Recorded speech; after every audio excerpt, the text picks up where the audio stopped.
let's talk about some of Danielle Smith's new initiatives. Now, the Conservatives 10 years ago, I would say, in Canada, had been set back on their heels on the moral front and tactically by the radical progressives.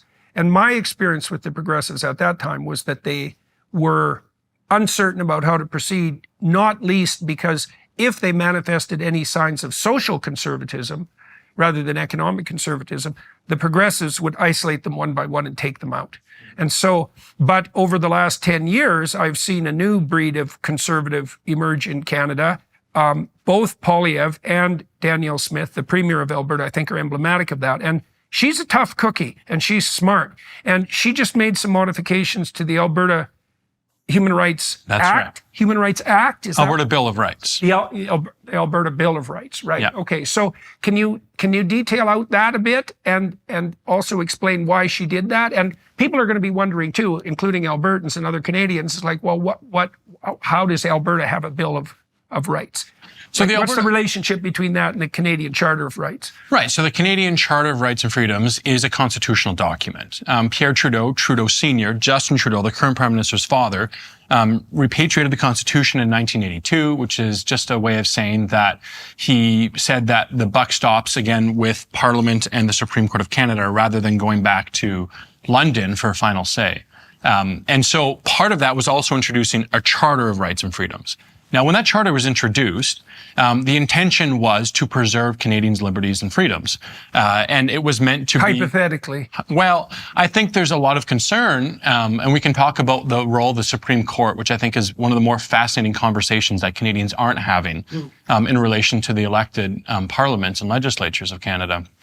But the Alberta Bill of Rights was one that predates that charter. Right, that's an important point, that it predates it. And it applies to provincial jurisdiction. Obviously, Alberta can't be making laws that apply to federal jurisdiction, and it's not constitutional in that sense.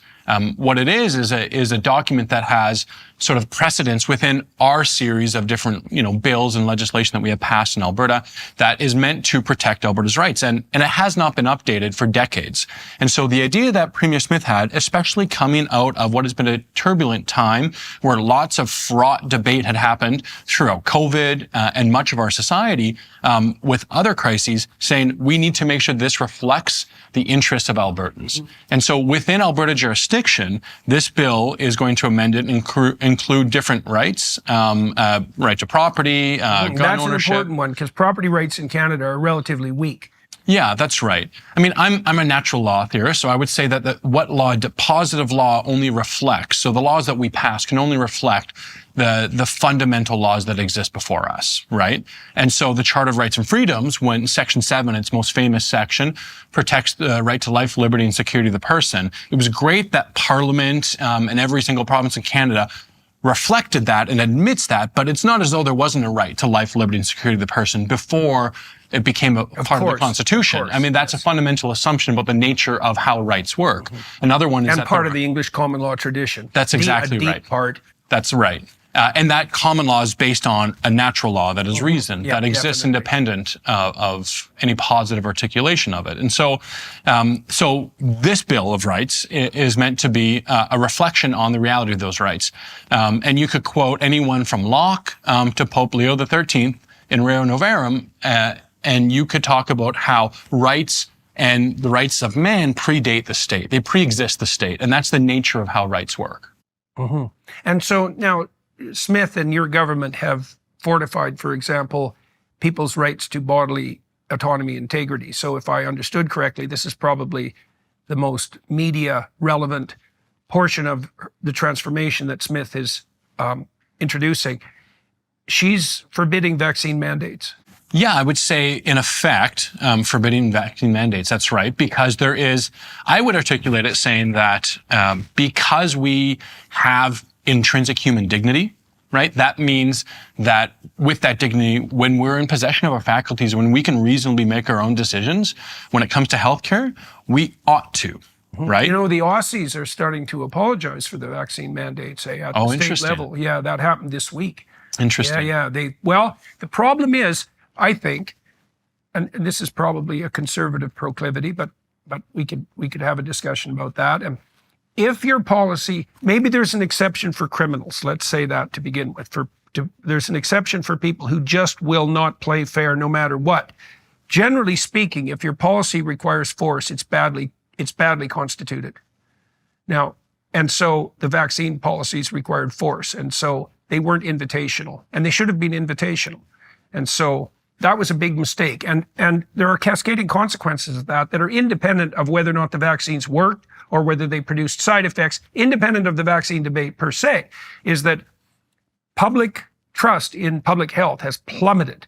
And the reason for that is that if you use force, even for the good, if you use force, people aren't going to trust you. They're going to wonder what the hell you're up to. And rightly so. And so even if the vaccine program worked, and I don't think there's a shred of evidence for that, by the way, but I think you could have a debate about that. I think it's indisputable that the use of force has counter consequences. So, for example, there's way more skepticism about vaccines in general, and perhaps some of that is warranted. I mean, Robert Kennedy is certainly pushing that idea.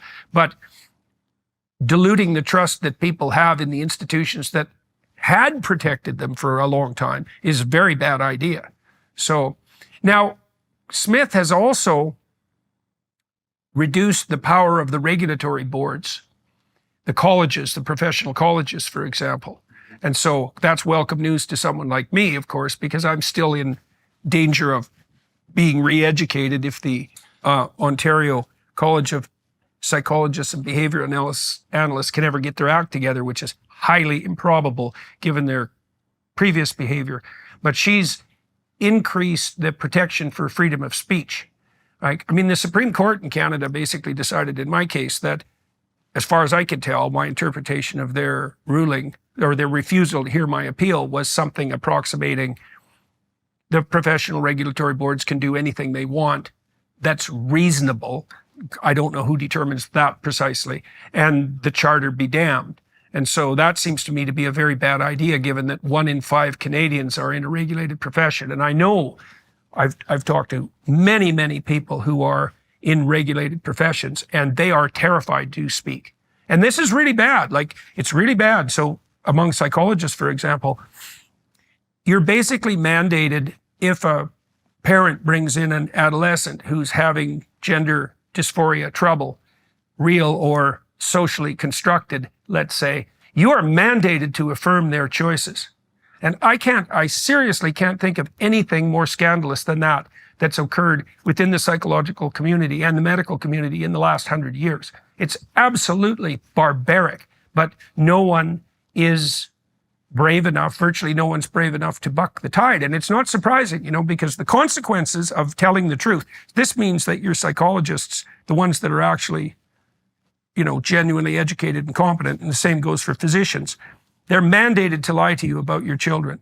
They're mandated, for example, to swallow the lie that if you don't allow your child to transform themselves surgically into the sex they hypothetically are, that their suicide risk will be elevated, which is a complete bloody lie. There's not a shred of evidence for that, and there's plenty of evidence for the reverse. So let's say you stood up against that and you were reported to your college. What the consequences are going to be: first, scandal; second, tremendous expense, because if there's a complaint against you, it's basically a legal case and it's very expensive to litigate and it takes forever. They've been chasing me for 10 years, right? It's cost me more than $500,000 to fight them off so far, as ineffectively as I've managed. And then if you lose your license, or even if the scandal falls on you, because once there's a decision against you from the college, that's part of the public record and a little bit hard on you if you're trying to advertise your services, let's say.